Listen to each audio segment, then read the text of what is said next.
ఇంతకు ముందు నుంచి మేము మియాపురము తిప్పైపల్లి అవల్ల వచ్చి ఇక్కడ వచ్చి కొల్లాపురం పోయి కొంతమందికి ఏమైనా బాగా బతకండి, దేవుడు నడపండి, తాగడం బంద్ చేయండి, గుడిలు బంద్ చేయండి, ఆరోగ్యం బంద్ అవుతుంది, ఆరోగ్యం చెడిపోతుంది అని చెప్పేసి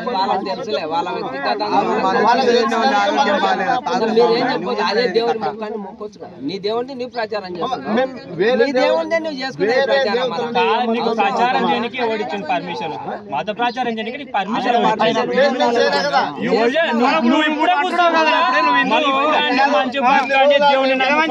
ఒక్కటి చెప్తున్నా చక్కగా నేను ఇన్ని రోజులైంది ఎప్పుడే గానీ ఏడాన గానీ బజార్లో గానీ ఏడన గానీ మత ప్రచారం చేసినాము మేము.